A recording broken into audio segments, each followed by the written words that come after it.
square, yaitu get run post G ya, diinpuskan, kemudian dikalikan dengan get run post, dikalikan dengan D, seperti itu.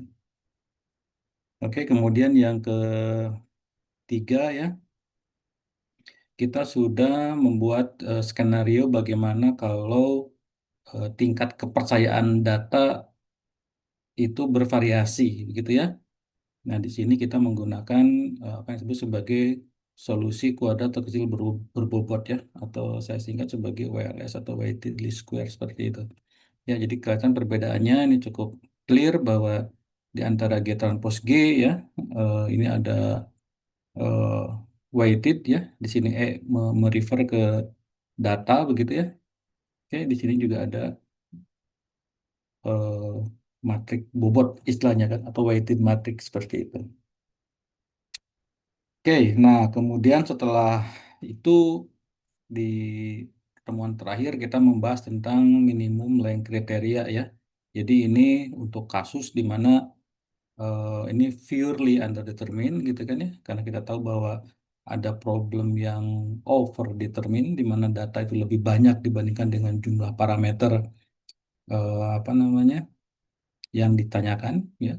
Walaupun ya kalau kita mau apa lebih dalam gitu tidak sebenarnya tidak sesimpel yang saya sampaikan gitu ya, bahwa hanya data lebih banyak dibandingkan dengan jumlah parameter model ya, tidak sesimpel itu begitu ya kalau kita mau menggali lebih dalam. Tapi karena ini adalah kuliah apa, ini kuliah basic begitu, paling tidak saya simplifikasi seperti itulah gitu kan, jumlah apa, jumlah data lebih banyak dibandingkan dengan jumlah model seperti itu gitu ya. Walaupun ini kalau kita diskusikan lebih dalam tidak sesimpel itu seperti itu.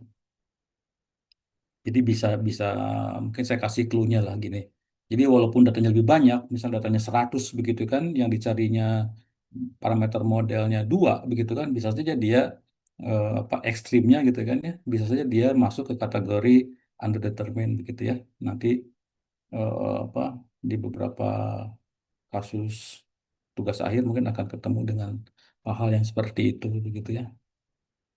Oke, ya tapi untuk kita lihat saja dulu ini bahwa 2M1 2 sama dengan M1 min 2M2 begitu ya. Ya jelas ini hanya ada dua persamaan begitu, sementara yang ingin dicari adalah M1 M2 seperti itu.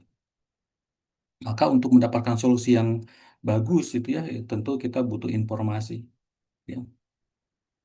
Informasi yang paling apa, yang paling disebutnya sebagai hard constraint begitu ya, constraint yang paling clear begitu ya, misalnya M1-nya harus lebih 2 kali M2 ya udah jelas kan. Berarti di sini M1 sama dengan 2M2, atau M1-nya misalnya 3 kali M2 dan sebagainya begitu ya. Tergantung dari informasi yang kita punya seperti itu. Nah, informasi seperti itu disebut sebagai hard constraint ya. Jadi itu betul-betul langsung ke apa? Langsung ke permasalahan intinya seperti itu ya. Ini disebut sebagai hard constraint. Ya, walaupun ini sangat jarang begitu ya, ya mungkin tidak jarang juga ya kalau misalnya di apa di geofisika begitu kita ingin mencari suatu perlapisan batuan ya, kita punya data bor gitu ya, kita punya data bor kemudian ketahuan di sekian di kedalaman sekian, misalnya di kedalaman berapa misalnya 200 meter gitu kan, kita ketemu batuan apa, kemudian kita sebut bahwa masanya di situ berapa gitu kan ya, atau rapat masanya berapa gitu kan, seperti itu ya, sehingga dengan ketemu pada lapisan sekian ya, maka lapisan selanjutnya tinggal yang dicari gitu ya. Jadi ini sudah oke, misalnya yang di lapisan sebelumnya belum belum oke seperti itu ya. Nah, mungkin untuk beberapa kasus ini bisa kita temui begitu ya, tapi secara umum ini sangat eh, tidak selalu seperti itu kasusnya gitu kan ya. Oke. Nah, maka salah satu metodenya, salah satu secara matematik paling tidak begitu ya, bahwa kita menggunakan apa disebut sebagai pendekatan panjang minimum seperti itu. Jadi kita ingin mendapatkan solusi as simple as possible gitu ya, Eh, tidak ruwet begitu, tetapi apa namanya ya seminimum mungkin seperti itu. Oke. Nah, sehingga fungsi objektifnya, begitu ya, selain kita memperhatikan bahwa E-nya atau eh, misfitnya harus nol, ya, tetapi juga kita diberikan constraint seperti ini, bahwa M transpose M, gitu ya, yang tidak ini adalah jarak sebetulnya ya. Ini kalau kita ini adalah tidak lain jarak atau ya, makanya disebut sebagai length atau panjang seperti itu. Ini ini sebetulnya kalau kita uraikan tidak lain ini adalah apa tuh kayak rumus jarak begitu ya, rumus jarak itu pakai Pitagoras begitu ya, seperti itu. Kalau kita uraikan seperti ini. Oke, ya. Nah, kemudian dengan dengan fungsi objektif yang harus kita optimumkan seperti ini, yaitu L ini gitu ya. Oke. Kemudian kita ketemu solusinya seperti ini. G transpose G ya, atau G transpose dikalikan dengan G transpose inverse dikalikan dengan D seperti itu ya. Ya, kemarin kita menggunakan kasus contohnya adalah yang simpel seperti ini gitu kan. Misalnya kita punya dua persamaan gitu ya. Kemudian dari persamaan ini kita bisa menurunkan matriks kernelnya adalah satu min 2, dia hanya merupakan matriks baris begitu ya, sehingga G transpose menjadi matriks vektor ya, satu min 2 seperti itu. Sehingga kalau kita lanjutkan dengan persamaan ini gitu ya, kita kita selesaikan dengan persamaan ini, maka keluar 0,4 dan minus 0,8 ya. Ingat, ini adalah solusi yang yang cocok dengan kriteria panjang minimum seperti itu gitu ya. Oke ya, kemarin kita sudah bahas ini. Nah, sekarang bagaimana kalau misalnya kita punya estimasi begitu ya. Misalnya oke bahwa kita tidak bukan merupakan hard constraint begitu, misalnya M1-nya sekian, M2-nya sekian ya. Tetapi misalnya kita punya estimasi ya. Kita punya estimasi untuk nilai M ya. Misalnya orang geologi begitu kan sudah survei di situ ya, kita survei gravity atau resistivity begitu kan. Kata orang geologi itu misalnya, oh ini batuannya sekitar batuannya mungkin eh, batuan tertentu begitu kan. Nah, dari informasi itu kita misalnya punya estimasi bahwa nilai M-nya gitu kan ya, berdasarkan informasi tadi ya, walaupun belum tentu betul begitu ya. Misalnya M0-nya adalah di sana tuh 224 seperti itu, misal. Seperti itu. Nah, kalau kita punya informasi seperti ini ya, ini sebut sebagai apa? Model awal. Ya, disebut sebagai model awal. Jadi ini menjadi rujukan kita begitu kan, rujukan awal kita untuk mencari model yang cocok seperti itu. Ya. Kenapa model cocok? Misalnya kalau kita masukkan ini, kalau kita paksakan ini ya, kalau ini kita paksakan masuk, misalnya dua dua empat seperti itu, ini masuk nggak? Cocok nggak dengan persamaannya? Misalnya 2 sama dengan 2 dikurangi 2 begitu, dikalikan dengan 4 seperti itu. Ya, 2 kurangi 8 sama dengan min 6. Ya, tentu 2 tidak sama dengan min 6 seperti itu. Ya, tetapi ini apapun itu kita anggap sebagai apa tebakan awal, walaupun ini tebakan awal yang jelek begitu ya, seperti itu. Kira-kira tebakan yang bagus gimana coba? Ini mungkin yang nebaknya ini lagi selebor ini berarti maksudnya itu ya. 24 seperti itu. Maka kira-kira yang betul misalnya ya, sebagai kita cari yang lebih realistis gitu ya. Kita cari yang lebih realistis. Ya, tadi ini hanya untuk memberikan gambaran begitu ya, bahwa kalau kita punya perkiraan awal tentang tentang model kita gitu ya, yaitu disebut sebagai misalnya kita mengestimasi berapa coba, misalnya kalau misalnya M1-nya adalah 2 supaya masuk aja ke sini ya. 2, maka kan M2 itu harus mendekati 0 begitu ya. Berarti misalnya M2-nya 0,4 misalnya seperti itu gitu kan. Supaya ya agak-agak ini atau 0,04 boleh seperti itu ya. Seperti itu ya. Karena kalau ini kita masukkan walaupun memang belum cocok begitu ya, tapi tidak tidak terlalu jauh dari kondisi yang ekstrim tadi seperti itu ya. Oke, atau misalnya yang lebih ini lagi, misalnya M1-nya 4 nih, gitu kan. M1-nya 4, berarti M2-nya misalnya di sekitar 0,4 misalnya. Ya, ini walaupun tidak cocok, coba kita masukkannya. 2, M1-nya adalah 4, min 2 kali 0,4. Berapa tuh? Berapa di sini? 4 min 2 kali 0,4, 0,8 ya.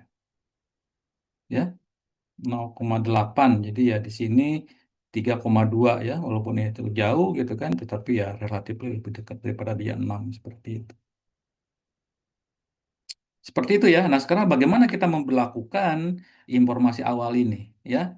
Informasi awal ini bisa salah, tetapi dia sangat apa valuable gitu kan? Ya, valuable untuk kasus yang dimana kita tidak punya informasi selain itu, seperti itu. Ya, apa yang bisa kita lakukan di sini? Ya. Nah, yang bisa kita lakukan adalah kita memasukkan informasi tersebut ke dalam formulasi kita seperti itu gitu ya.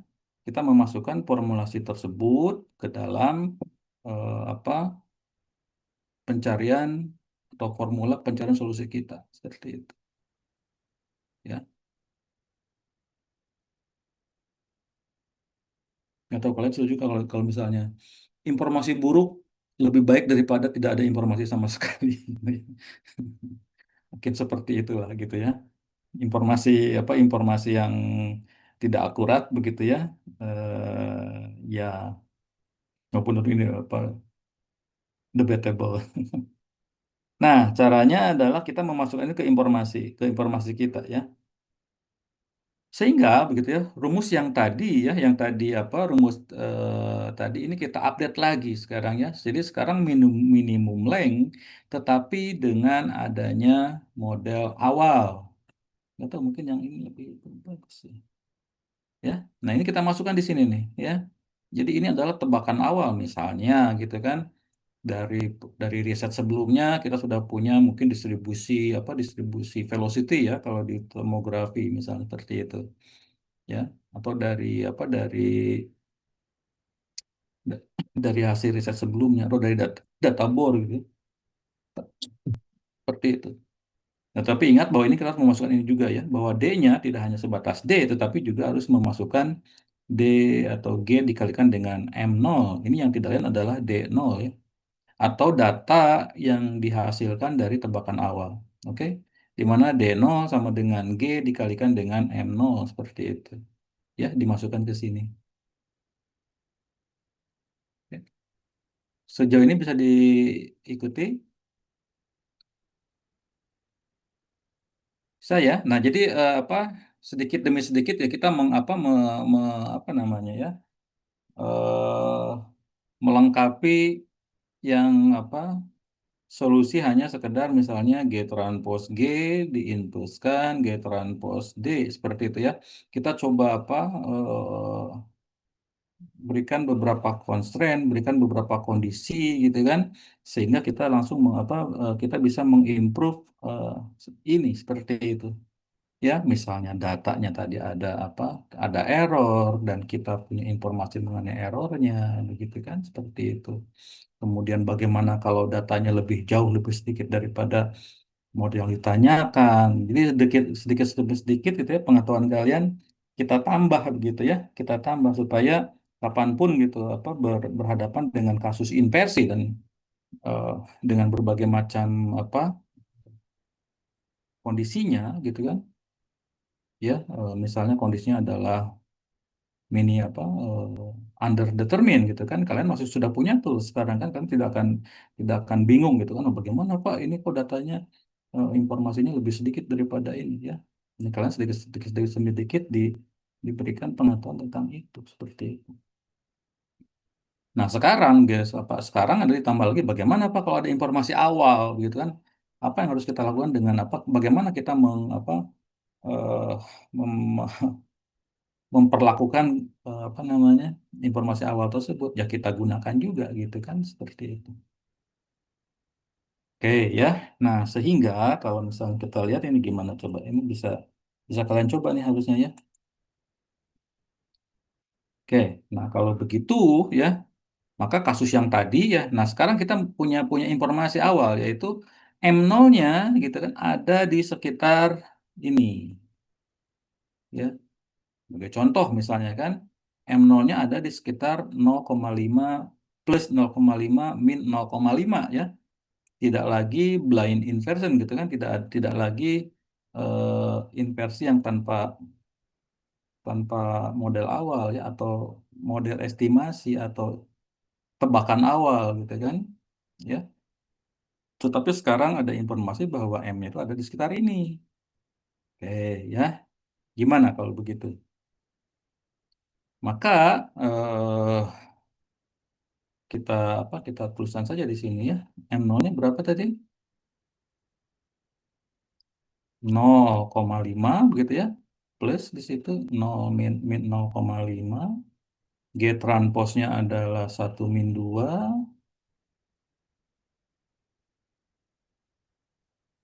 G transposnya berapa nih? Coba G transpos berapa kalau dikalikan? G-nya apa? G-nya 1 min 2, G transpos 1 min 2 berapa nih G transposnya? G transpos berapa di sini? Satu Satu, per lima Pak. satu ya kayak 1 ditambah 4, 5 diinversikan 1/5 ya. Jadi 1/5 begitu ya. Dikalikan dengan D, D-nya tentu hanya ada 2 di sini gitu kan. Ya, ini G min nolnya berapa? G min nolnya. G min nolnya 1 min 2 dikalikan dengan 0,5 min 0,5 seperti itu. Berapa deh? 0,5 plus 1 ya. Sama dengan 1,5 seperti itu. Ya, jadi ini 1,5. Oke. Nah, ada yang lagi megang ini Python. Tolong diselesaikan berapa nih solusinya?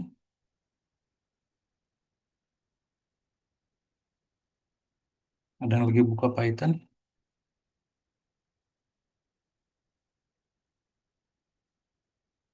Silakan. Ya. Ya, tentu yang apa yang kasus yang saya berikan ini sangat apa sangat simpel, mungkin sangat tidak masuk akal juga seperti itu ya. Tetapi dalam beberapa kasus misalnya yang di graffiti ya akan umumnya ya dulu kalau misalnya akan muncul kasus seperti ini. Ini sudah ditulis atau dicari dulu ini ya nanti saya ini. Jadi pada kasus apa misalnya ini akan muncul ya yang pernah saya hadapi tentu di waktu dulu saya masih menangani data graffiti misalnya kan eh, sudah ketemu siapa? Saiful Andika dan kita ingat ya solusi sebelumnya. Ya, ini yang tanpa model awal ya, yang tanpa model awal dia di 0,4 dan min 0,8 gitu ya. Oke, ini tanpa model awal. Nanti kita lihat perbandingannya kalau kita punya model awal 0,5 min 0,5 gitu ya. Itu. Silakan kalau sudah ada solusinya tolong diinfokan.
Udah.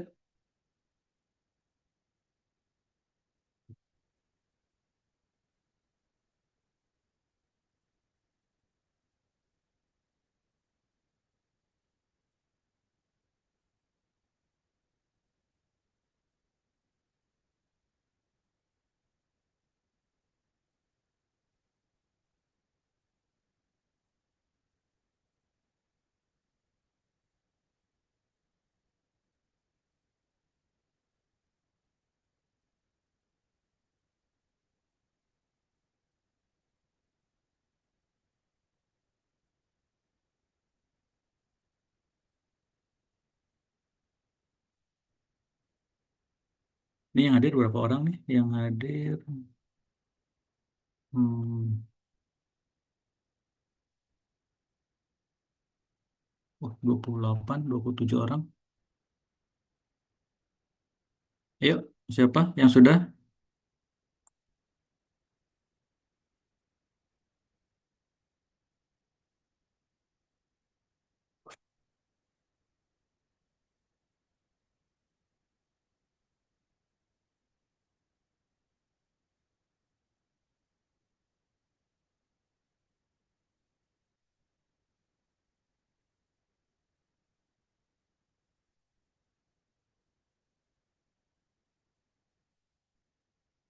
Ngomong bisa diikutin kan ini kan? Bisa ya? Sebentar Pak, di saya masih error karena ini Saya. sih apa satu dimensi gitu. Oke, kenapa? Oke, ya.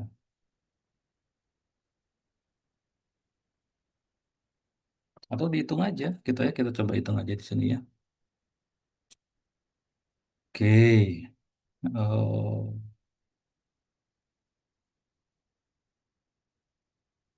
ya kita tulis dengan agak lebih ini. Ini 0,5 min 0,5 seperti itu ditambah dengan ini G transpose tidak lain adalah 1 min 2. Ini tadi apa inverse dari G transposnya adalah 1,5 kan? Ya kan? 1,5 ini 2 dikurangi setengah berapa? 1/2 begitu ya. Berarti berapa tuh? Ini 0,5 min 0,5 ditambah 1 - 2. 1/5 dikali 1,2 berapa? 1/2. Berapa ini? 1/10 Pak. 1/10. Oke, kita lanjutkan ya. Kalau begitu ini sama dengan 0,5 min 0,5 ya ditambah dengan 1/10 0,1 min 2 dikali 1/10 jadi dia min 0,2 seperti itu. Berapa nih totalnya? 0,5 ditambah 0,1 menjadi 0,6 gitu ya. Min 0,5 ditambah min 0,2 min 0,7 seperti itu ya. Sama nggak? Coba di ini apa? Coba di Oh Pak sama. sama ya seperti itu. Jadi min 0,6 min 0,6 min 0,7. Nah, jadi kalau kita punya informasi awal gitu kan, lagi-lagi informasi awal bisa datang dari misalnya apa, informasi geologi gitu kan, atau peta geologi, databor seperti itu ya kalau di apa kalau di geofisika gitu kan, atau dari hasil apa pemodelan awal gitu kan, maka solusinya tidak lagi 0,4 min 0,8 seperti itu ya, tapi solusinya adalah 0,6 dan min 0,7 seperti itu ya, bisa beda hasilnya kan ya, seperti itu. Oke, ya. Ini tentu adalah deskripsi sederhana lah, walaupun karena kita eh, tentu ya berhadapan dengan data yang tidak tidak sebatas satu gitu kan, model parameter dua begitu ya. Ini hanya semacam model apa? Tapi secara eh, gambaran simpelnya seperti itu. Ya, oke. Gimana yang lain? Bisa diikuti? Bagaimana pengaruh model awal pada solusi kita seperti itu. Nah, sekarang yang jadi pertanyaannya coba kenapa ya seperti itu gitu kan ya? Coba kalian apa cari ininya, cari kok kenapa seperti itu tadi yang apa eh, tanpa model awal gitu ya. Dia 0,4 min 0,8 gitu ya. Sementara dengan model awal dia 0,6 min 0,7 seperti itu. Ya, ini coba di apa dicari ya alasannya seperti itu. Ya. Ya, lagi-lagi buat program komputer ini ya. Nah ini kalau nggak salah sini ada hasilnya nggak ya saya? Oh tadi ya. Oh iya ini ya 0,6 dan 0,7 seperti itu. Hmm. Nah jadi kalau kita rekap gitu sejauh ini ya apa yang sudah kita bahas ya, pertama tentang solusi kuadrat kecil lagi-lagi ini begitu ya kalau sudah banyak kali membuat contoh itu ya least square. Kemudian weighted least square seperti ini, ya, solusi minimum length seperti ini, ya ini kita harus tambahkan di bawahnya, begitu ya. Ini adalah eh, minimum length solution, gitu kan? Minimum length solution dengan ya eh, initial model, ya, dengan initial model seperti itu.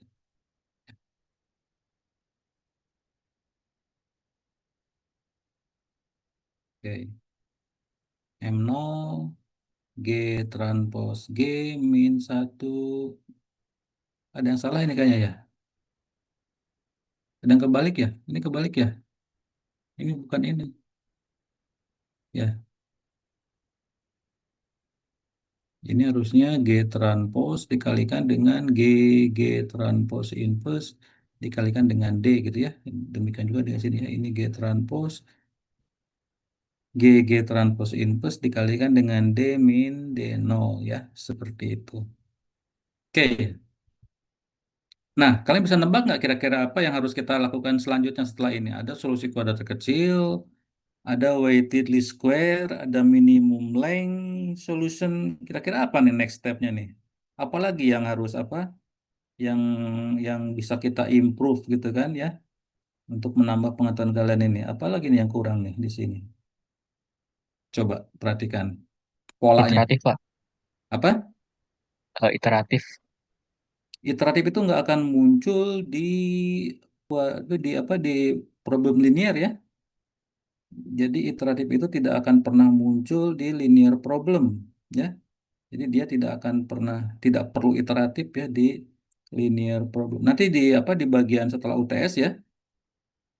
Nanti setelah UTS kita akan membahas tentang problem yang non-linear seperti itu. Nah, di situ baru iteratif akan muncul gitu ya. Jadi di sini di iterasi berapapun ya. Jadi walaupun ya ini kalian iterasi berapapun seperti ini hasilnya akan kembali tidak akan bergerak gitu kan. Ya, tidak akan ada improvement seperti itu. Baik yang ini maupun yang ini selama misalnya W-nya tetap seperti itu ya. Jadi apa linear problem itu single step solution gitu ya. Jadi solusi dengan satu tahap seperti itu. Ya, itu di linear problem. Jadi tidak perlu ada iteratif. Nah, coba lihat polanya seperti ini nih. Kira-kira apa nah next step-nya untuk menambah atau mengimprove skill kalian nih?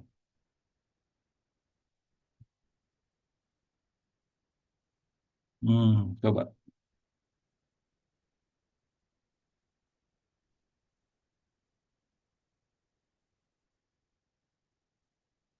Kaitkan dengan yang nomor dua.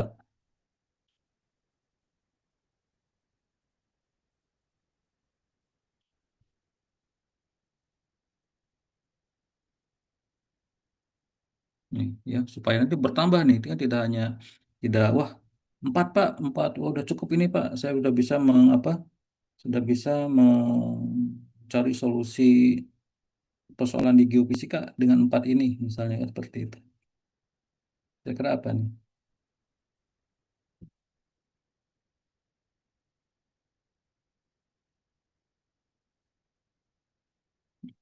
Nah, sekarang kita membuat seperti ini ya. Kalau di poin nomor dua ini, jadi kita punya kriteria, kita punya penilaian tentang kualitas data seperti itu. Ya. Nah, sekarang bagaimana kalau kita punya informasi mengenai kualitas tentang model awal? Ya kan? Tadi misalnya di kasus ini, ya di kasus ini kita memberlakukan informasi ini semuanya sama nih gitu ya. Jadi memberlakukan informasi awal itu, wah ini sama nih informasinya begitu kan? Ya. Tetapi bagaimana kalau kita punya punya banyak sumber informasi gitu kan, sehingga model awalnya juga kita bisa membuat kriteria seperti itu. Ya, nambah lagi nih sekarang gitu ya, nambah nambah lagi nih informasinya. Ya, wah ini Pak kebanyakan Pak, misalnya Andika bilang, wah ini kebanyakan Pak, untuk S1 ini cukup aja Pak sampai di list square gitu. Good gitu ya. Ya, bisa seperti itu ya. Ini kebanyakan gitu kan misalnya. Oke ya. Nah, kita kita apa? Kita lihat bagaimana kalau kita punya apa misalnya penelitian apa punya punya apa punya informasi mengenai kualitas dari model awal kita. Maka itu masuk ke weighted minimum length criteria gitu kan. Jadi di sini kita apa kita bobot juga gitu ya, informasi yang kita peroleh kita bobot juga gitu kan ya. Kalau di tahun lalu saya suka menginformasikannya begini ya, mungkin ada orang yang jarang ikut rapat himpunan begitu ya, tiba-tiba rapat ikut rapat kemudian banyak ide gitu. Ya, atau banyak gagasan seperti itu gitu ya. Wah, ini gimana nih gitu kan ya. Oke, tapi kita apa sebagai ini kita terima idenya gitu kan, tapi kita kasih bobot ya yang apa yang ala kadarnya saja lah begitu ya, seperti itu ya. Nah, maka sekarang yang kita bobot itu adalah eh, informasi awal kita seperti itu. Hmm, gimana ini ya gitu. Ya karena apa titik tolaknya apa di sini? Jadi bisa saja bahwa informasi geologi gitu kan, informasi geologi, kemudian apalagi informasi data bor ya, walaupun bor itu faktual, tapi tentu saja dia bisa bisa ya bisa ada kesalahannya, namanya juga pengukuran ya seperti itu. Atau misalnya hasil sebelumnya begitu ya, seperti itu ya kita bisa kasih bobot juga ya, bukan sebut weighted minimum link kriteria ya. Apa kalau disingkat ini? WML gitu kan seperti itu kayaknya bagus nih kalau disingkat WML, weighted minimum length gitu ya seperti itu. Nah, gimana konsepnya? Ini konsepnya ya seperti itu. Jadi kalau yang apa? Kalau yang sebelumnya kita memberikan bobot pada data gitu ya. Jadi kalau tidak salah waktu itu kita pakai apa ya? Pakai gitu ya. Itu adalah transpose, itu adalah dekal ya, atau transpose dikalikan dengan WE gitu ya, karena dia apa merefer ke error data dikasih dengan dikalikan dengan seperti itu ya. Ini adalah kriteria, jadi kita punya penilaian eh, kualitas data. Nah, ya. Nah, di sini gitu kan justru kita punya penilaian terhadap kualitas informasi awal seperti itu ya. Yang di apa yang diserap di matriks WM ini seperti itu. Nah, seperti halnya juga di apa di WE gitu kan atau W data gitu ya yang tidak lain adalah isinya covariance dari data seperti itu ya di di apa di pangkat minus satu ya karena kita ingin ingin apa, meredam gitu kan dengan kovarian besar pasti harus kita redam solusinya gitu ya. Maka harus ada minus satu seperti itu. Maka demikian juga dengan WM ya. Maka WM itu adalah isinya covariance model seperti itu ya. Oke, jadi bagaimana variansi atau variabilitas dari model kita seperti itu ya. Atau kalau kita mau sekalian memasukkan apa informasi awal tadi M0 begitu ya. Kalau kita memasukkan M0, maka fungsi objektif kita tidak hanya M transpose tetapi M min M0 ditranspose seperti itu ya. Kalau kita punya M0 seperti itu ya. Oke. Nah, sehingga WM di sini isinya ada covariance dari M min M0 seperti itu ya. Jadi covariance ini lebih menggambarkan bagaimana variabilitas model ya, model satu dengan model yang lainnya. Ya, long story short begitu ya. Eh, saya skip beberapa penurunan begitu ya, seperti itu. Maka solusi weighted minimum length sekarang jadi seperti ini. Coba perhatikan apa bedanya ya dengan yang sebelumnya. Coba kita perhatikan ini ya. Coba kita perhatikan ini. Apa bedanya dengan yang sebelumnya? Ada pengalian bobot, Pak. Ini ya, kita ada pengalian WM transpose di situ. Hmm,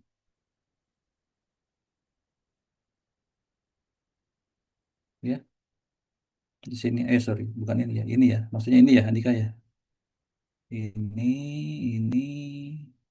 Ini. Oh, udah ya, di situ. Ya, jadi ada apa? Kita selipkan nih. Di sini adalah covariance dari model seperti itu. Ya. Ya, tentu kalau tidak ada M0 gitu, ya, tentu kalau tidak ada M0, jadi bagaimana model covariance tadi apa? Jadi variabilitas dari model seperti itu. Nah, kalau M0-nya kita tarik ke ini, kalau M0 kita tarik ke eh, apa? M0-nya kita tarik ke sini begitu ya. Kita kita pindahkan ke kiri, maka ini menjadi delta M WML seperti ini. Ini tidak lain adalah M weighted minimum length min M0 seperti itu. Ya, delta D sendiri itu adalah ini seperti itu. Ya, sehingga penggambarannya lebih simetris nih ya, lebih lebih simetris kalau kita komparasikan dengan yang hmm, least square seperti itu.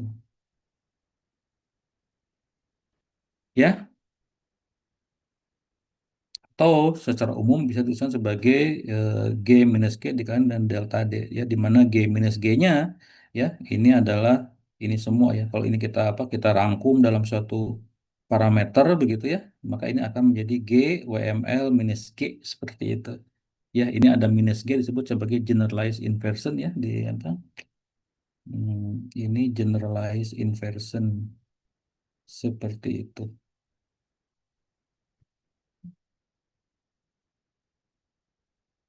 Oke, artinya solusi juga tergantung dari model a priori seperti itu. Hmm, ya.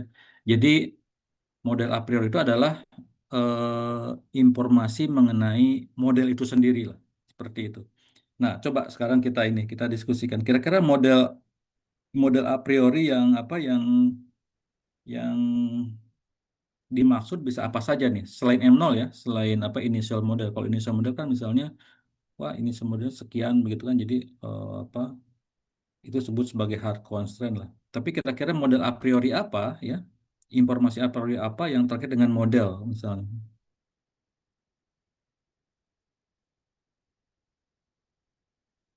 Misalnya di gravity apa di resistivity ya, kan lebih lebih ini resistivity kan ya.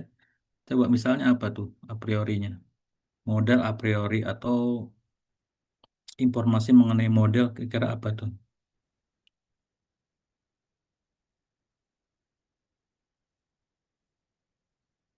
Coba di ini apa? Coba di di direnungkan. Misalnya ya, misalnya di daerah sedimen ya, kita misalnya sedang apa? Sedang survei di daerah sedimen. Kira-kira kalau daerah sedimen apa nih? Informasi awal apa model awal kita apa? Sorry, a priori model kita akan seperti apa? Misalnya dengan dibandingkan dengan yang apa highly tektonik begitu ya, seperti itu. Kalau daerah sedimen biasanya seperti apa tuh?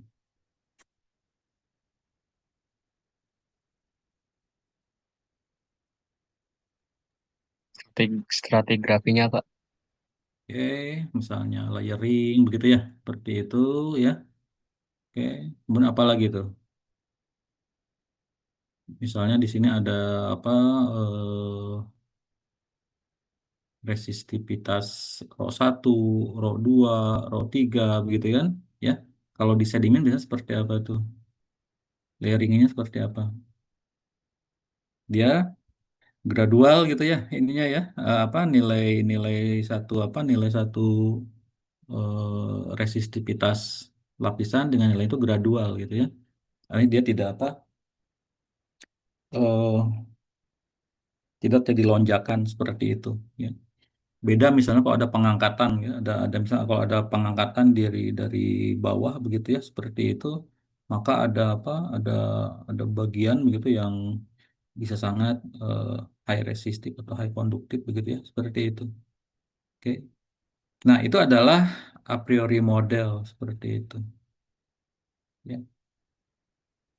Maka yang apa yang umum digunakan ya untuk WM ini ya sebagai contoh adalah ada dua ini ya. Jadi alternatif untuk menentukan WM pertama adalah yang disebut sebagai stiffness ya. Yang kedua sebagai roughness seperti itu ya. Nah, kalau bisa kalian ingat di apa di kuliah apa metode beda hingga begitu ya. Nah, kalau kita lihat stiffness itu tidak lain dia polanya seperti apa tuh kalau min satu satu min satu satu begitu ya. Ini apa nih? Min satu satu atau stiffness atau smoothness gitu ya bisa katakanlah kebalikan ini bisa juga smoothness gitu ya seperti itu ya apa nih kira-kira nih ya. Ini tidak lain adalah turunan operator turunan pertama seperti itu ya tapi menggunakan pendekatan finite different ya seperti itu operator turunan pertama begitu ya seperti itu tapi menggunakan metode beda hingga seperti itu coba kalau yang atas yang bawahnya apa coba yang bawahnya oh ini udah disebutin juga di sini ya. Sudah saya sebut juga ya. D is a first derivative operator matrix. Ya, berarti yang keduanya yang roughness-nya adalah second derivative gitu ya. Ya, masih ingat kan ya apa operator ini? Sorry apa metode beda hingga? Pernah pernah belajar metode beda hingga? Pernah Oke. apa di komputasi geofisika? Nah, gitu kan. Ya, ini kan isinya seperti ini. Sebetulnya kan kalau kalau plus derivatif bisa di min satu satu min satu satu gitu kan ya. Isinya tuh itu. Oke. Nah, di sisi lain kita juga bisa menggunakan second derivative ya yang dikenal dengan smoothness. Jadi kalau kita ingin model kita adalah as smooth as possible gitu kan. Misalnya kita punya informasi mengenai eh, secara geologi di daerah itu dari satu batuan ke batuan lain itu variasinya sangat apa gradual gitu kan. Tidak lonjak misalnya dari satu lapisan ya kalau misalnya di sininya 0,5 begitu kan ya, 0,7 tiba-tiba jadi 1, sekian gitu kan seperti itu. Ya. Kalau kita punya informasi ini gitu ya, maka kita bisa menggunakan apa alternatif untuk WM ini seperti itu ya. Dan ini sangat applicable begitu ya di apa di tomografi, di apa di ya, hampir di apa eh, inversi data geofisika secara umum gitu ya, stiffness dan roughness ini itu sering digunakan ya seperti itu. Kenapa nanti alasannya juga akan lebih general lagi seperti itu ya, karena dia akan menstabilkan proses inversi seperti itu ya. Oke. Nah, biasanya yang ngambil tomografi seismik ini biasa sudah dikenalkan dengan dengan dua constraint ini ya. Ini constraint yang yang sangat eh apa istilahnya ya, menstabilkan sistem gitu loh ya. Jadi dia menstabilkan sistem ya. Tanpa ini solusi bisa bisa apa bisa apa, sangat fluktuatif gitu kan seperti itu. Tetapi dengan stiffness dan roughness maka solusi bisa relatif lebih stabil gitu ya. Seperti itu. Makanya disebut sebagai eh, apa ya? Lebih tepatnya disebut sebagai regularisasi seperti itu ya. Ini dikenal sebagai regularisasi ya. Seperti itu. Jadi untuk stabilisernya lah gitu kan bisa dikatakan ini adalah stabilisernya seperti itu ya. Terutama untuk kasus-kasus di mana determinan matriknya tidak tidak apa tidak tidak apa namanya tidak konvergen begitu ya. Maka dengan menggunakan ini gitu kan ini akan sangat powerful seperti itu. Dan ini dimasukkan di sini ya. Coba kita perhatikan lagi di sini. Ya, jadi memasukkan constraint-nya ini di sini, di bagian ini seperti itu. Ya, memasukkannya di sini. Oke, ya. Weighted dan damping. Oh, ini, wah, ini yang lain lagi nanti. Nanti ya ini ya. Nah, yang tadi itu jurus pamungkasnya gitu kan, seperti itu. Ya. Oke, jadi kalau kita rekap gitu kan ya supaya kita bisa bisa lihat lagi ya kita sudah punya least square begitu tadi kemudian weighted least square gitu kan, kemudian kita punya eh, length solution gitu, kemudian kita punya weighted length solution seperti itu ya. Coba sekarang saya ingin lagi. Kira-kira next stepnya apa nih? Yang tadi saya bilang pamungkasnya apa nih? Di jurus jurus inversi ini apa nih pamungkasnya nih? Yang di linear ya, masih linear ya, yang non iteratif solution gitu ya, seperti itu. Tadi udah keluar sih sebetulnya ya. Apa Weighted dampet Pak. apa? Weighted dampet. Tadi Dan udah apa ya ini ya. bacanya? Hmm. Ya, tadi udah keluar juga kan ini ya. Nah, kalau kalau begitu apa namanya? Loh, bagaimana Pak kalau kita satuin aja nih gitu kan? Satuin aja pertama ya yang weighted least square-nya kita combine aja nih gitu kan.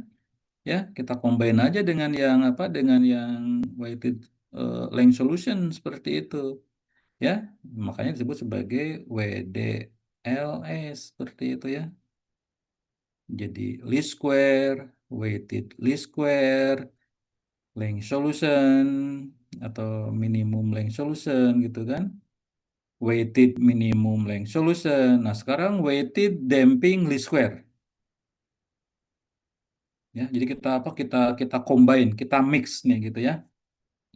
Jadi kita ingin solusinya memenuhi kriteria kriteria tertentu begitu, kita juga ingin misfitnya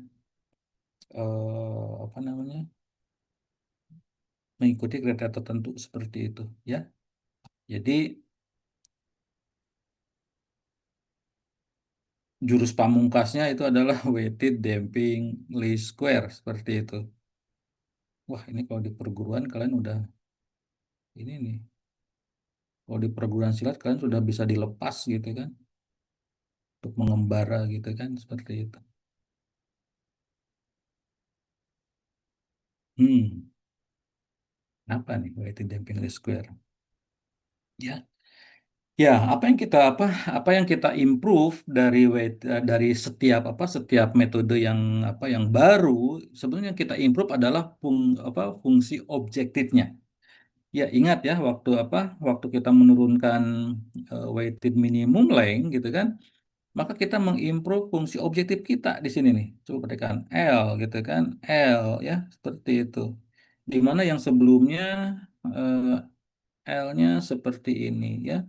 Oke, kita perhatikannya L-nya seperti ini ya. Oke, atau fungsi objektifnya yang kita improve sebetulnya kan, ya sama juga seperti yang sekarang. Di weighted minimum length atau weighted damping solution juga kita mengimprove-nya. Nah, sekarang kita kita kita apa kita fungsi objektifnya kita kita mix gitu ya. Ini yang kita fungsi objektif yang kita terapkan pada least square gitu kan. Ini fungsi objektif yang kita terapkan pada minimum length gitu kan, seperti itu. Oke, nah sekarang ini kita kita satukan ya, kita satukan dalam suatu fungsi objektif seperti ini ya. Di sini ada epsilon kuadrat yang dilihat adalah damping factor ya. Damping factor ini adalah trade-off sejauh mana kita ingin menerapkan minimum length seperti itu, gitu ya. Oke, kalau misalnya besar dia akan cenderung ke minimum length solution, gitu kan? Kalau dia kecil dia akan beralih ke least square standar seperti itu. Ya, nah di sini E-nya adalah G transpose WEG seperti itu. Ya, sementara L-nya adalah M min M0 transpose WM M min M0 transpose seperti itu. Nah, kalau ini kita lihat begitu ya, ini sudah komplit di sini nih. Datanya damping data di sini sudah ada, kemudian damping model juga di sini sudah ada seperti itu. Jadi ini komplit solusinya begitu kan? Ini paling mengcombine dua dua hal ini seperti itu. Yang awalnya kita pisah-pisahkan dulu gitu kan. Awalnya kita eh, apa least square dulu, kemudian minimum length dulu seperti itu. Nah, sekarang ini kita combine seperti itu. Nah, solusi eh, weighted damping least square atau disebut sebagai WDLS begitu ya. Nggak tahu nih padahal sini general atau tidak ya, tapi paling tidak dari singkatannya weighted damping least square gitu kan, WDLS seperti itu. Ya, ini sudah seperti ini gitu, sudah komplit seperti itu. Nah, bentuk solusinya ini yang ini kita ada dua alternatif gitu ya. Jadi weighted damping least square, either kita menggunakan solusi yang ini begitu ya, atau kita juga bisa menggunakan solusi yang ini seperti itu. Ya, coba kita perhatikan apa bedanya ya di antara dua ini.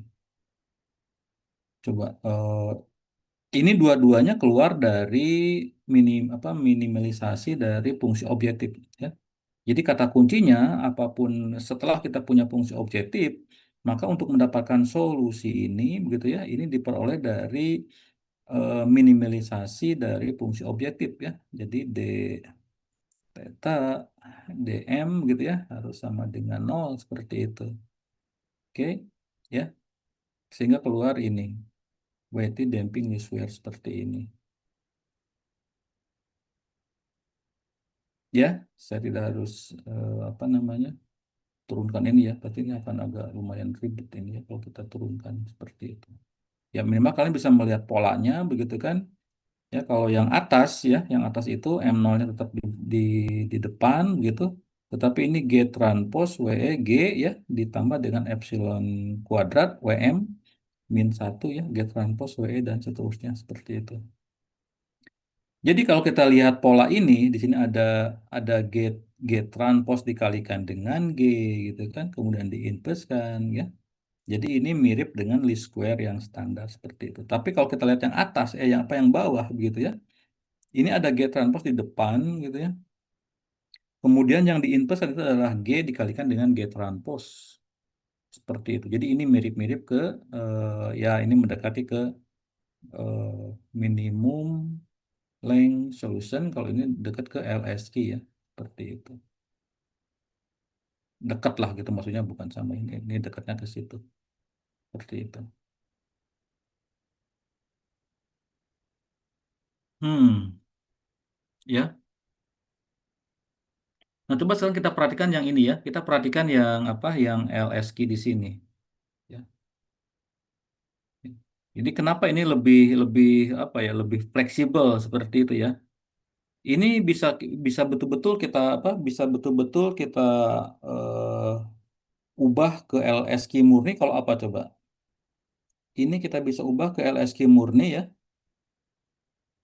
dengan men-setting apa coba? Perhatikan yang ini.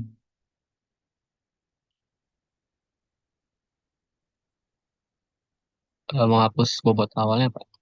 Good ya. Dihapus atau gimana nih? Yang mana? Yang dihapus yang mana dulu? Yang mana dulu yang dihapus?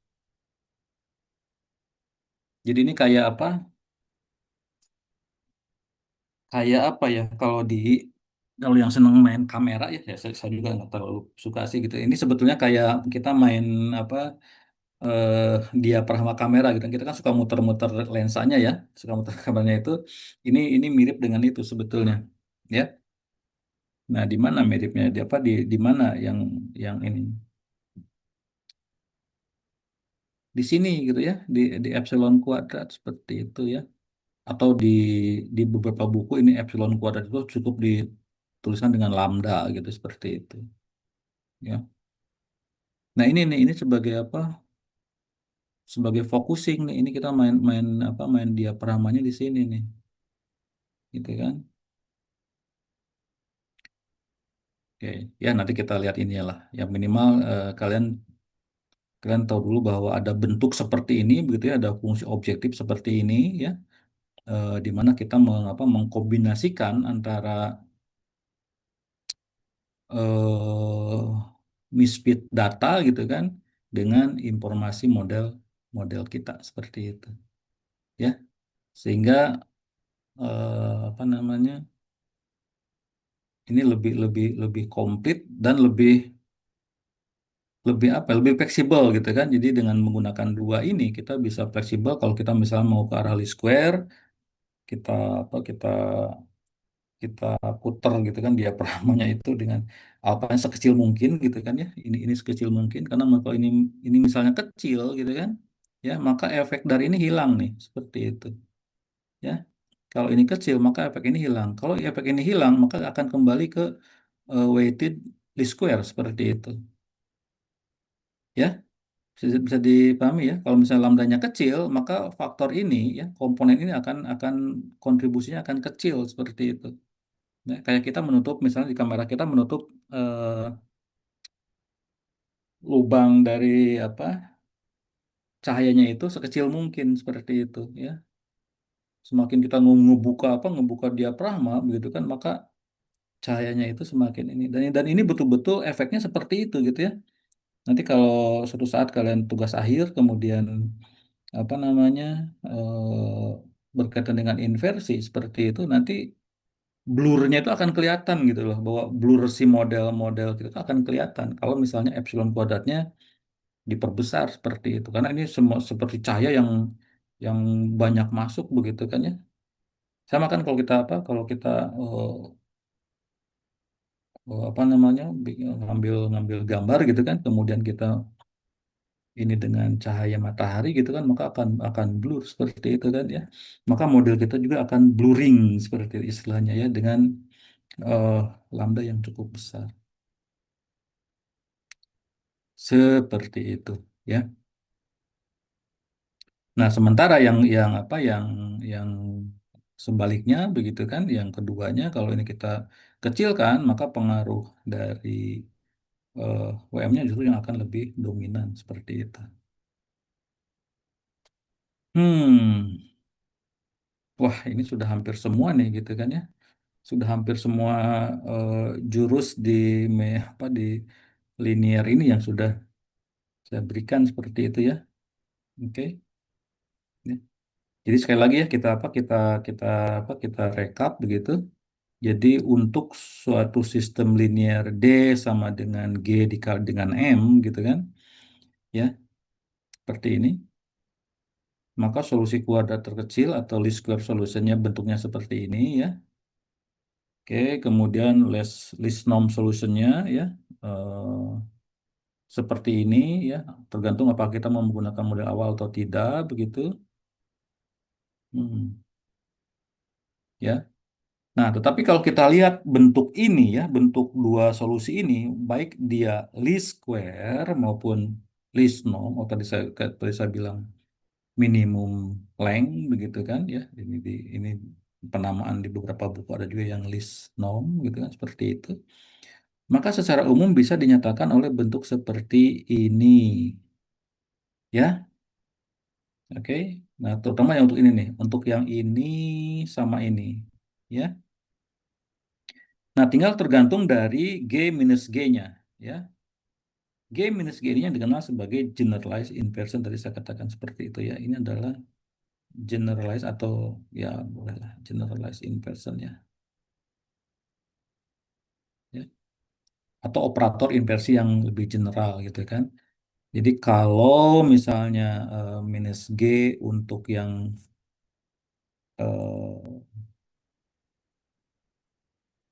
least square, ya ini adalah minus G-nya ini nih. Ini minus G maksudnya kan. Ini adalah G minus G-nya ini. Tetapi kalau untuk yang least norm gitu ya, maka minus G-nya tuh ini. Ini maksudnya ya, seperti itu. Tapi secara umum kita bisa menuliskannya seperti ini. Oke?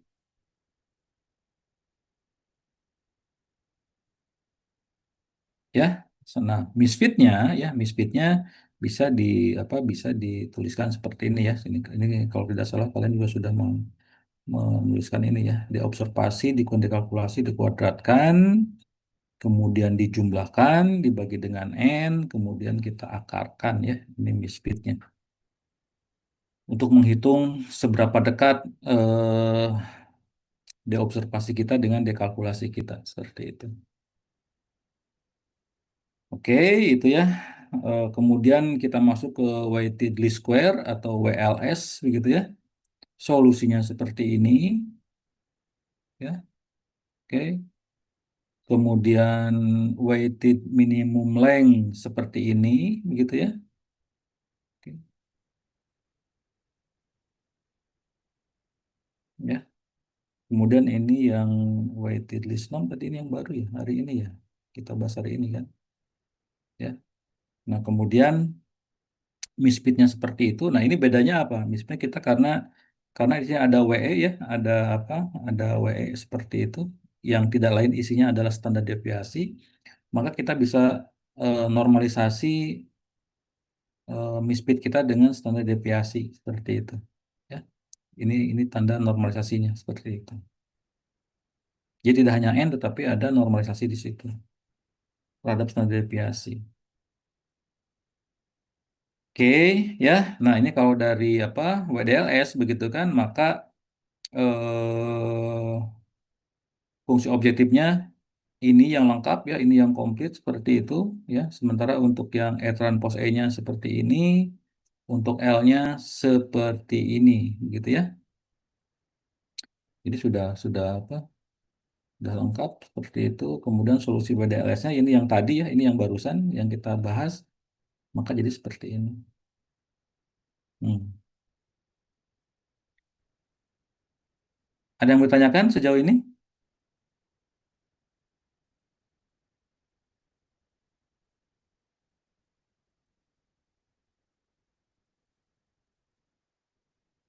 Ada pertanyaan? Ini tahun berapa ini? Tahun 2020 ternyata ya, saya ini ya. Berarti 6 tahun yang lalu ini ya materi kuliah ini seperti ini. Ada yang bertanyakan atau tidak? Atau bisa dipahami?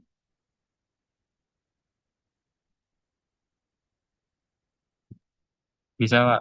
Ya, ya kadang pragmatisnya itu adalah apa? Misalnya lebih ruwet mana mengaplikasikan rumus-rumus ini daripada memahaminya atau menurunkannya begitu kan ya. Ini lebih simpel untuk mengaplikasikannya seperti itu ya. Jadi nanti kita akan apa? Kita akan apa? Akan gunakan saja gitu ya rumus-rumus yang sudah di apa yang sudah di kita peroleh ini seperti itu ya. Oke. Karena kalau untuk apa? Ya artinya bahwa basicnya gitu kan alasannya kenapa seperti itu gitu kan harus sudah saya jelaskan secara simpel lah ya ini level S1 begitu ya seperti itu. Tapi minimal kalau kalian mau mengaplikasikan ini ya, begitu nanti akan apa dengan sendirinya begitu akan tahu begitu ya bagaimana perilaku dari apa solusi solusi inversi kita gitu ya seperti itu.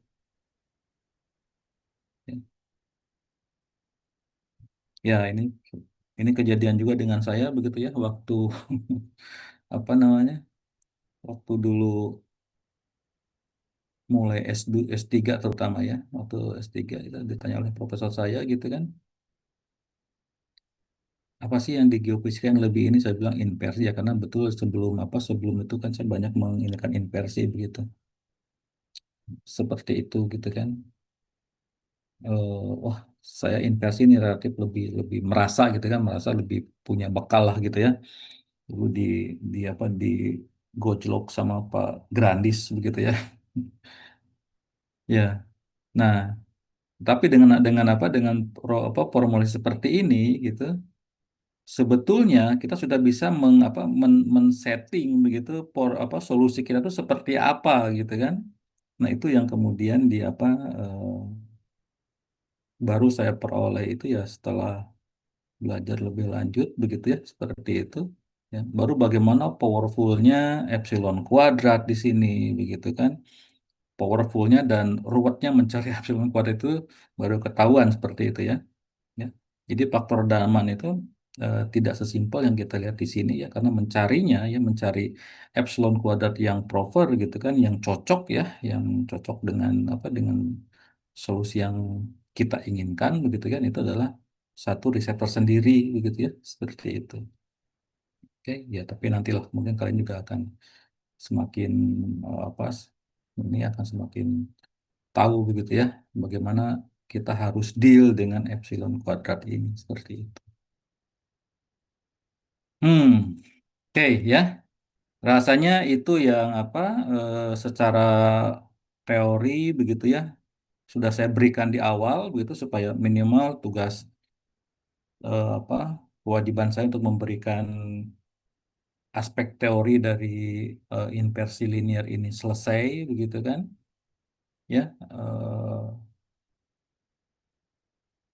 secara ini ya secara tapi nanti juga di apa minggu depan kita akan lihat bagaimana kita mengestimasi solusi ya seperti itu solusi kita tuh apakah betul atau tidak begitu ya nanti kita kita bahas atau bagaimana meningkat apa mencari kepercayaan dari solusi kita atau model kita seperti itu ya to some extent tentunya seperti itu. Oke, ya, sekarang kita akan masuk ke apa yang aspek yang lebih praktis begitu yang mungkin bisa kalian lakukan ya, yang bisa apa? Bisa kalian coba begitu di apa? Di rumah begitu ya, seperti biasa setelah rasanya ini ada masalah. Ya, mudah-mudahan ini.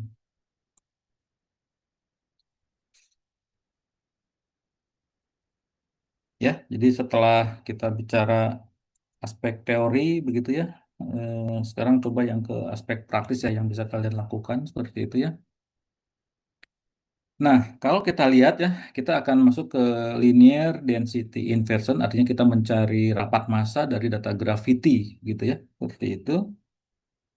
Kita akan sebetulnya kalau secara apa teori ini akan kembali ke teori awal sebetulnya ya. Oke. Nah, di di pertemuan awal rasanya begitu ya kita sudah membahas ini seperti itu ya bahwa respon gravity ya akibat suatu anomali berbentuk bola di bawah sana dengan kedalaman H ya dari permukaan ke pusat bolanya seperti itu ya. kita ingin mengukur bagaimana respons gravity ini di titik X ya dari posisi ini. Jadi ini harus ditulis sebagai ini nolnya di sini, katakanlah seperti itu gitu ya. Oke. Ya, maka respon gravity kita secara fisika ini seperti ini gitu ya. Maka eh, nilai gravity di titik P akan 4/3 dikali V dikalikan dengan G dikalikan dengan delta rho ya dikalikan dengan B pangkat 3 ya dikalikan dengan B tidak lain adalah jari-jari dari bola begitu ya. H adalah kedalaman dari pusat bola ya X kuadrat plus H kuadrat dipangkatkan 3/2 seperti itu. Ini kalau kita asumsikan eh, pusat bolanya itu ada di X sama dengan nol seperti itu ya. Jadi X nolnya sama dengan nol. Tapi kalau misalnya tidak gimana nih? Ada yang ini belum? Apa ada yang sudah nyoba rasanya ya ini ya? Kalau misalnya X nolnya tidak di nol gimana nih rumusnya? Ada perubahan formulasi nggak? Misalnya X nolnya di titik ya kita sebut sebagai titik X nol gitu.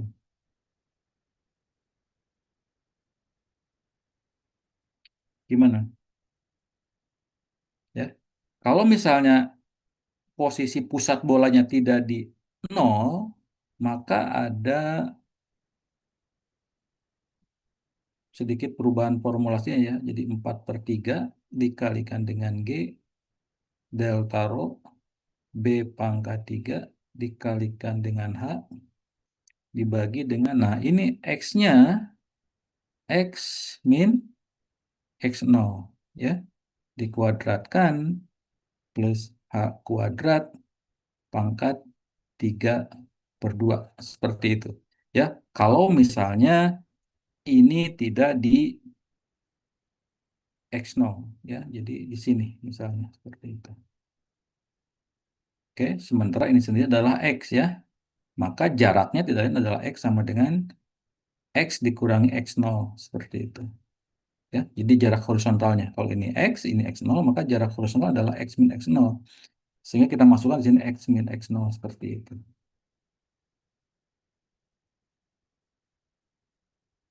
Nah, oke, sekarang saya tanya nih, kalau hubungan antara delta GZ dengan H begitu, dia linear atau tidak?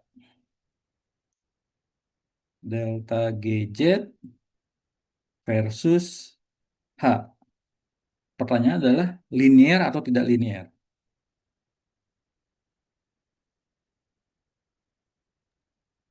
Oh enggak, Pak. Non-linear ya, ini non-linear. Seperti itu. Sekarang delta GZ versus B. Linear atau tidak linear? Linear, Pak. Kenapa linear? Karena kalau misalnya dari lab persamaan tuh dia tuh bagian atas kan Pak, semakin besar nilai B-nya maka delta G-nya makin besar. Artinya kalau misalkan eh, itu pun bisa dilihat sih Pak. Kalau misalkan apa jari-jarinya besar tuh maka nilai delta G-nya tuh akan besar gitu. Hmm. Tapi kan pengertian linear itu besarnya apa? Increasingnya harus linear kan, harus berbentuk persamaan garis. Kalau ini garis bukan. Misalnya ya, kalau kalau kita buat gitu ya, kita buat eh, grafik di sini delta GZ ya, di sini B seperti itu ya. Kalau tadi misalnya apa? Kalau misalnya yang atau ini dulu lah gitu ya. Kira-kira gimana grafiknya? Ini kan Enggak Pak, karena itu pangkat pangkat 3 tiga gitu kan? jadi nggak linear. Ya, jadi akan seperti ini kan? Ya, ya kan? Dia akan seperti ini ya. Jadi dia tidak linear seperti itu. Demikian juga kalau tadi dengan H ya, dengan H lebih kompleks lagi ya, dengan H-nya itu akan lebih kompleks ya, ya. Dengan H apalagi akan lebih kompleks. Nggak tahu gimana grafiknya, mungkin akan lebih tidak karuan seperti itu ya. Ya, oke. Kita kembali ke sini ya. Jadi dengan B tidak linear ya, seperti itu. Nah, sekarang bagaimana dengan dia masuk non linear ya? Nah, nanti ini walaupun apa yang bagian seperti ini ya, yang non linear nanti kita akan bahas di setelah UTS ya, walaupun tapi nggak apa-apa lah, minimal harus harus tahu dulu begitu ya. eh mengidentifikasi dulu ya, ini non linear juga. Nah, sekarang bagaimana delta GZ versus apa lagi yang belum nih? X nol ya. X nol gimana nih? X nol tuh di sini ya tadi nih. Linear atau tidak?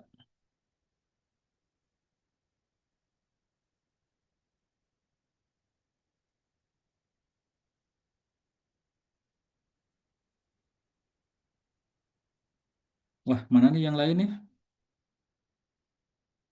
Udah pada ini semua, ini sudah sore. Udah sore online gitu ya. Ini enaknya sambil apa? Belajar sambil baringan gitu, sambil ngantuk-ngantuk gitu ya. Kayak ngedenger kayak apa? Ngedengerin eh, cerita gitu. Masih on nggak nih semuanya nih? Siapa nih? Masih Masih Pak, Pak, masih masih Pak. Pak. Masih. Coba dengan X0 gimana? Linear dan non-linear? Non-linear kan? Karena dia Non-linear Pak. apa non-linear karena dia bukan persamaan garis gitu. Pokoknya apa kapanpun dia bukan persamaan garis dia kita sebut sebagai linear. Maka satu-satunya hubungan apa delta GZ yang linear pasti dia versus Delta Rho. delta rho good ya. Dengan delta rho dia pasti linear seperti itu. Artinya dengan asumsi ya yang lainnya fix begitu kan, yang lainnya fix berarti kalau apa kalau ini kita buat apa ini delta rho ya, ini delta GZ seperti itu pasti dia ke sini gitu kan. Pasti dia seperti ini ya. Di mana yang lainnya ya yang sisanya itu selain delta rho ya kalau kita lihat begitu kan ya itu ini ya atau yang ini sebelah sini ya selain delta rho itu adalah gradiennya kan gradien kemiringan dari garis itu seperti itu ya. Jadi yang ini adalah gradiennya yang sisanya itu seperti itu. Oke, dengan asumsi B, H, dan X0-nya itu adalah eh, fix, begitu kan? Ya, maka satu-satunya yang linear adalah dengan delta rho seperti itu. Nah, kenapa saya bawa ke sini, begitu ya? Karena walaupun ini karena kalau ada salah satu aja yang non linear, maka sebetulnya secara general bahwa persamaan ini adalah persamaan non linear seperti itu, ya. Tetapi saya akan bawa ini ke bentuk yang linearnya. Contohnya seperti apa? Ya. Tapi ingatkan formulasinya ya, saya suka suka lupa nih formulasinya nih. Ya, saya akan tuliskan lagi formulasinya di slide sebelumnya ya. Oke, saya biasanya biasanya lupa nih. Delta GZ apa tadi? 4pi per 3 ada G besarnya di situ, ada B pangkat 3 ada H kuadrat atau H ya di situ ya. Lupa tadi saya. Dikali Delta Rho dulu Pak. Oh, oke, delta rho kita sengaja saya simpan di situ ya. Akan saya simpan di belakang. Di sini tadi ada apa? X min X0 kuadrat ditambah dengan H kuadrat pangkat 3/2 ya, kalau tidak salah seperti itu. Ya. Nah, kemudian kita kalikan dengan delta rho seperti itu. Ya. Nah, ini gitu kan? Ini ya, ini yang disebut sebagai green function ya atau fungsi green ya. Ini disebut sebagai green function untuk anomali bola seperti itu ya. Untuk anomali bola ya. Nah, sekarang kita lihat kasus yang ini. Kalau misalnya kita punya dua bola gitu kan, yang satu rho-nya itu 0,4 begitu kan. Yang satu dia 0,2 ya. Ini kontrasnya dia 0,4 ya. Ini kontrasnya 0,2 seperti itu ya. Sehingga responnya tentu dia akan lebih besar di apa di kontras yang lebih besar ya. 0,4 berarti dia di sini gitu kan. Ya. Sehingga dia maksimum di sini ya. Kemudian puncak yang satu lagi yang lebih kecil di sini. Seperti itu. Nah, sehingga dari sini pun kita kelihatan bahwa sebetulnya rapat kontras, rapat massa di bawah 500 dia lebih besar dibandingkan di minus 500 lebih besar dibandingkan dengan yang di 500 seperti itu. Gitu ya. Nah, sekarang problemnya kalau misalnya kita tahu posisi bolanya gitu kan. Kita tahu posisi bolanya nih, ya bolanya ketahui pusatnya di mana gitu kan yang bola satu. Kemudian berapa jari-jarinya kita tahu gitu ya. Kedalamannya kita tahu. Jadi posisi horizontalnya kita tahu di sini dan di sini untuk yang bola satu, yang bola dua itu pusatnya di sini ya, kalau tidak kurang lebih di 400 atau di 500 dan 400 begitu ya. Oke. Sekarang kalau pertanyaannya adalah berapa eh, delta rho masing-masing bola ini ya. Misalnya pertanyaannya adalah delta rho 1 dan delta rho 2 seperti itu ya. Oke. Dari data ini. Ya, jadi kita ingin menginversi data ini, data gravitasi begitu, ya, untuk mencari hanya delta rho 1 dan delta rho 2-nya. Oke, ya. Yang lainnya ya, yang lainnya seperti apa tadi jari-jarinya gitu kan, kemudian kedalamannya, posisi horizontalnya itu diketahui. Nah, untuk kasus seperti ini, maka inversi gravitasi untuk mencari densitas itu masuk ke kategori inversi yang linier seperti itu ya. Hanya untuk kasus yang ini gitu kan. Tapi kalau secara umumnya dia non-linier gitu ya. Seperti itu. Tapi untuk kasus ini dia akan masuk kategori yang linier. Nah, sehingga ya green function tadi ini akan berperilaku nanti sebagai penyusun matriks kernel ya. Jadi komponen kernelnya, karena kalau kita lihat begitu ya, misalnya kita lihat satu data di sini, ya, satu data gravitasi di sini, ini gimana nih rumusnya coba? Perhatikan di sini nih, ya. Kita sebut sebagai delta G Z ke I aja misalnya kan, ini data ke I misalnya. Coba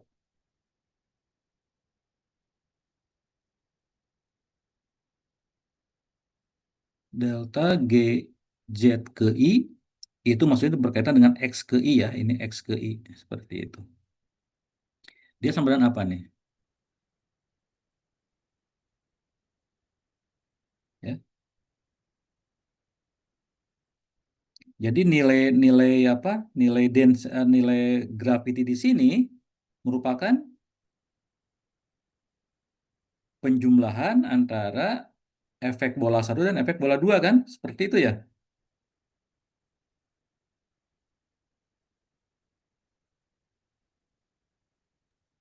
Iya, Pak. Iya kan? Ya. Nah, sehingga kalau misalnya ini kita sebut sebagai sebagai matrik apa ya G lah gitu kan. Tapi udah kepake G di sini sih. Ini sebut sebagai A lah gitu kan.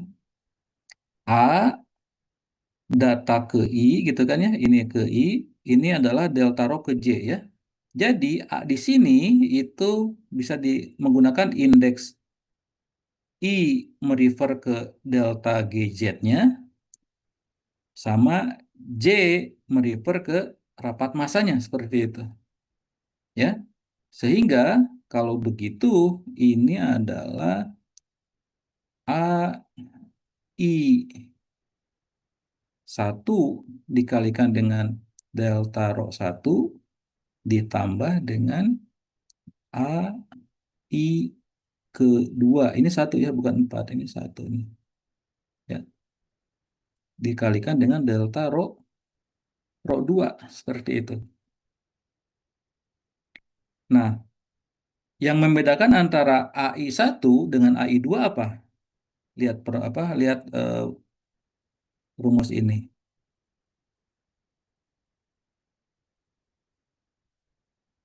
X0 sama X0-nya sih, Pak. Good, ya, X0-nya. Karena yang berbeda posisi adalah X0-nya, ya, di sini X0-nya. Bagaimana kalau misalnya B-nya juga berbeda? Ya, tentu dimasukkan juga B-nya juga berbeda seperti itu gitu ya. Kalau misalnya B, tapi dalam kasus ini, maka yang membedakan antara AI1 dengan AI2 adalah posisi X0-nya, ya. Dalam kasus ini ya, ingat. Tapi kalau secara umum, maka ini harus menjadi BI, HI, X0I ya, ini HI lagi seperti itu. Sorry, J ya, bukan bukan bukan bukan ini J ya, sorry. Ini J semua seperti itu. Oke, nah sekarang bayangkan kalau kita punya data sebanyak ini, gitu kan? Ya, maka formulasi inversi kita akan menjadi delta GZ1 ya sama dengan A11 delta rho 1 ditambah A12 delta rho 2 delta GZ2 sama dengan A21 delta rho 1 ditambah dengan A22 delta rho 2 terus begitu kan sampai sebanyak delta GZ ke N ya. Ini akan menjadi AN 1 delta rho 1 ditambah dengan delta N 2 delta rho 2 seperti itu ya. Nah, coba dengan formulasi seperti ini, kalau persoalannya adalah mencari delta rho 1 dan delta rho 2 dari data gravity, bisa tidak?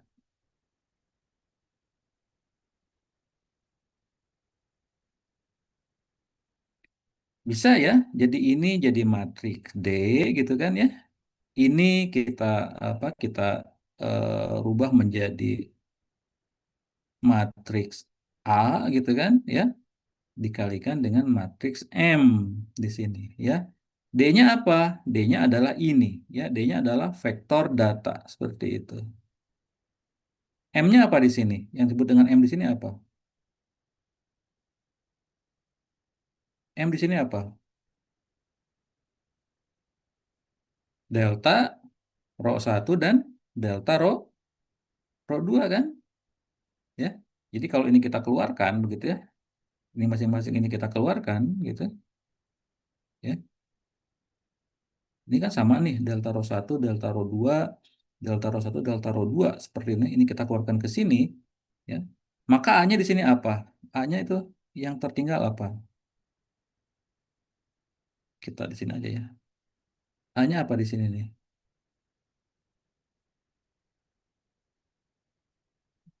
A11, A12, A21, A22 sampai dengan AN1, AN2 seperti itu. Ya. Nah, kalau sudah seperti ini gitu kan ya, kalau sudah seperti ini kita bisa membentuk persamaan seperti ini. Datanya diberikan misalnya datanya dikasih A-nya bisa dibentuk ya dari dari rumus yang sebelumnya dari green function tadi. Kemudian kita disuruh mencari M, maka ya kita bisa kembali yang tadi saya katakan bahwa ini kita kembali ke rumus yang awal tadi, di mana M sama dengan eh, G transpos G ya, diinverskan G transpos dikalikan dengan D. Seperti itu.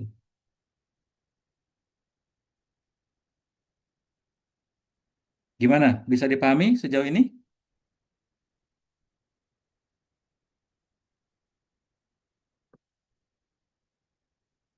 Bisa, Pak. Bisa ya. Nah, coba ya untuk melihat ini bukan merupakan tugas wajib yang harus dikumpulkan, begitu kan? Tapi kalian coba gitu ya. Ini kalian coba di sini ya.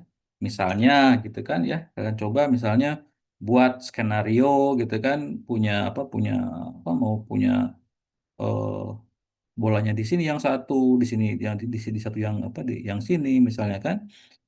Oh, boleh beda jari-jarinya boleh, kedalamannya boleh, boleh beda. Tetapi yang penting adalah skenarionya dimensinya, kedalamannya dan posisi horizontal di apa diketahui gitu, seperti itu ya. Jadi ini delta rho 1 misalnya kan. Ini delta rho 2 ya, delta rho 2 kita membuat survei ya, kita membuat skenario survei di sini ya. Kemudian kalian bisa hitung menggunakan pola modeling yang tadi ya, seperti itu. Misalnya bisa berubah seperti ini gitu kan ya, karena yang ya tergantung lah tergantung nilai delta rho 1 dan delta rho 2 seperti itu ya. Ini adalah pola modelingnya seperti ini misalnya. Oke. Nah, dari pola modeling yang kalian lakukan seperti ini coba diinput seperti itu ya. Sekarang kita ingin tahu berapa sih nilai delta rho 1, berapa nilai delta rho 2 ya. Kalau kita tahu enggak ya, ya. Kalau kita tahu nilai posisi horizontalnya seperti itu. Oke, bisa dipahami? Ini sebagai penutup supaya ada oleh-oleh gitu ya untuk sampai dengan minggu selanjutnya begitu ya. Silakan, ini tidak ini eh, tidak wajib ya, tetapi saya anjurkan untuk dicoba begitu.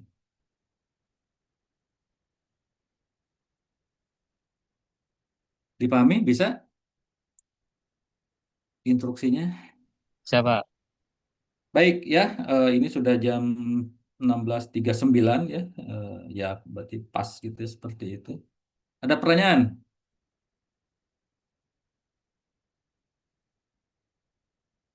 Tidak ada? Baik ya, kalau tidak ada kita akan tutup ya pertemuan hari ini. Kita akan lanjutkan minggu depan secara offline begitu kan? Ya, kita minggu depannya lagi, minggu depan masih masih materi berarti kan ya, baru minggu depannya kita UTS seperti itu.